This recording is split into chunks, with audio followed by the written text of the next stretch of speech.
Last few days I've had a problem. I've lost 2 meat birds.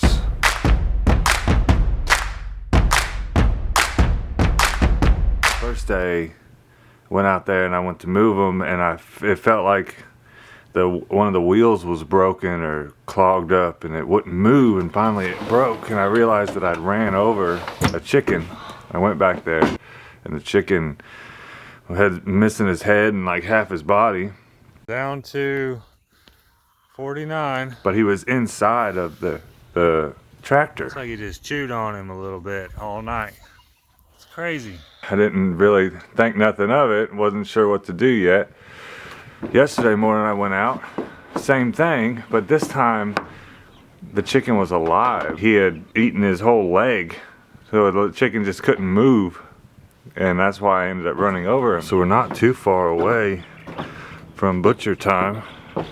Got him beginning of September, and it's October 20th today, and I've been doing some research. And it's almost like it could be a raccoon reaching in and grabbing whatever he can grab. Because of the wheels, there's a little bit of a gap.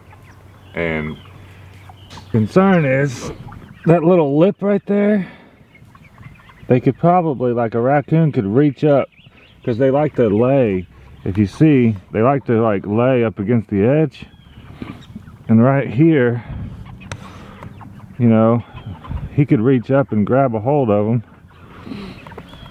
So I might need to like extend some of this wiring down and roll it so that it blocks him from being able to get up under it and grab.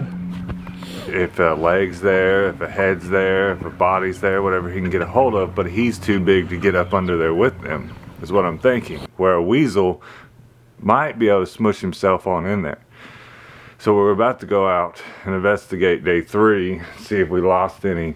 What I did last night was set out a trap, one of those cages that's got the plate, and I put a little bit of pork at the very end of it. So from the looks of it here, nothing on the food. They cross the plate as they go in, and it shuts the door behind them. So I'm gonna see if we caught the culprit. He hasn't been messing with none of the other chickens. I did lose last week one of my baby leghorns, and that was because I had turned the fence off because we were doing something the night before. So I think he snuck in there and got a hold of one of them little leghorns. I mean, it is part of it. It's always part of it. We're gonna see if we can solve this problem. See what it is. See if anybody got eat up. Everybody got your legs? How's everybody doing? Huh? Cold?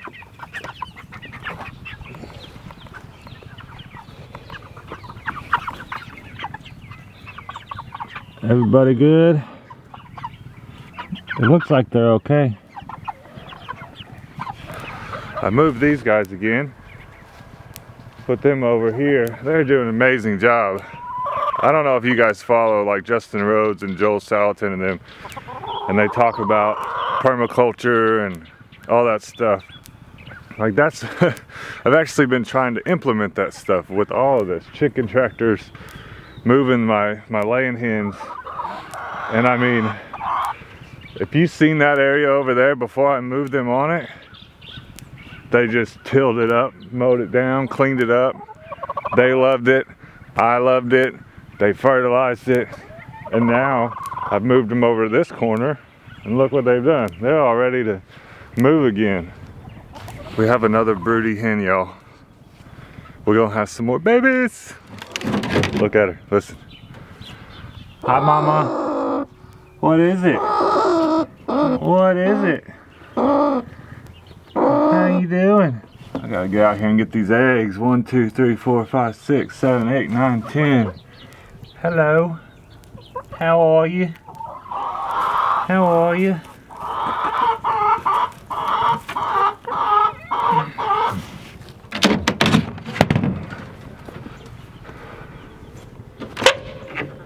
See my little leghorns? They're doing good. Leghorns are very skittish. I don't know. The Sussex and the Rhode Island Reds, I was a little bit more involved as they grew up. So they're a little bit more used to me, I guess. Whereas the Leghorns kind of just grew up in that pen, in that trough. And when by the time they made it out here, I haven't had a whole lot of interaction with them. So they're very skittish. Like, they're very hard to wrangle. They're very hard to catch because they're fast and they're sleek. And they don't know me. Still got Mama Hen up here. Let's check on her and the babies. Hello, Mama. Look at them babies. Look at them babies. I'll come over here and move them in a little bit and give them some snacks. And then I still have the barred rocks up here on the porch. Owlette's in there. She's still... See, they're very skittish of me because I don't get to come out and spend any time with them.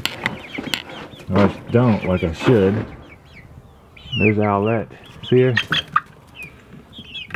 So what I'm thinking about doing is buying another maybe 80, 100 foot of the Premier One fencing and then sticking these guys out there. Give them a little bit more room. So I think what we're gonna do is butcher these guys over with Dalton at the farm. I'm trying to set it up soon. I'll do some videos, but I'll probably end up posting them on the website since YouTube's very censored about it. I'll let you know.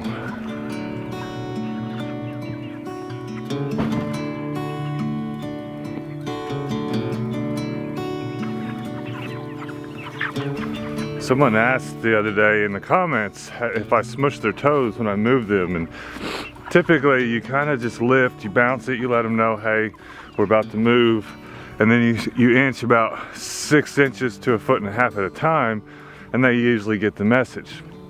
So I was just moving them, and they've gotten so big and they grow so fast that they almost like, they slow down. And I literally almost rolled one over like twice because he wouldn't move. I'd bump him and he'd just fall over and he'd lay there like he's out of breath. I could have just rolled the tractor right over him. They get fat and lazy, literally. And this is different. I was turning where typically it would just be a forward movement. So.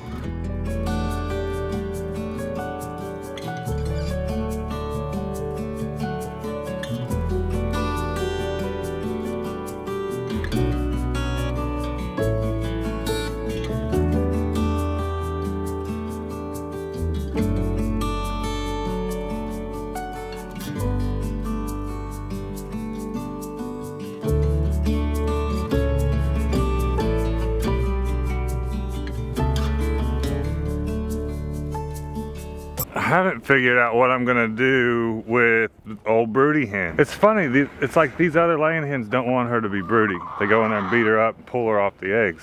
That's why I moved that mama hen over there. But now I got mama hen over there with her babies. I don't think they're ready to come in here. One thing I did do with that broody hen the other day, as soon as I realized she went broody, I pulled up the little calendar app in my phone and I dated it. I started a farm calendar and I dated it. So that way I know exactly around 21 days from now when I should be expecting eggs. Whereas with her, I had no clue. Like, I literally was just winging it, checking day in and day out from like week 1. So I gotta figure that out. I gotta figure out if I'm gonna leave her here. Maybe I can move her over there even though she's broody, and she'll just hang out with the other mama. Maybe they'll get along. I don't know. Tips, help, muchly appreciated. But I've been talking through this whole thing, y'all, so I'm gonna end this here. Finished feeding, watering. I got a bunch of office work to do, some editing to get caught up on, lots of bakery stuff going on. Love y'all, appreciate you. Everybody that's new to the channel, thank you so much. Welcome, everybody, all the OGs. Everybody's been with me this whole time. Thank y'all for hanging out. Please leave me a comment. Let me know how you're doing. And God willing, see you on the next one. So I'm about to turn these guys and start running them back down. If you can tell the way they've come up so far. This area, when I mow, I can almost skip it every other time because I think between the trees and not getting much sunlight and this ground, it's just not very fertile. So the grass doesn't grow very well. So I decided to run them up and down here. So I'm about to turn them and run them back down a lane while the chickens, the layers, take care of the garden. And these guys only have a couple weeks left. So y'all can see their droppings are not, it's not horrible. Again, under this spot, I made the decision to just move them once a day, even though they've gotten bigger. And they're leaving patchier, heavier spots of poop. But I want to fertilize this area as much as possible. If it gets real bad, I'll go ahead and do them twice, but it hasn't been. And you can tell it's kind of like they usually do it in one area. But I can already tell from over there what their fertilization really does. It's pretty awesome. See, these are some patches where I've had that coop over here, there. Look at that big old nice juicy green patch right there. Up ahead of it a little bit, some of these spots, see that? Like, all that is crazy. And you know, by next year this area is just gonna be awesome.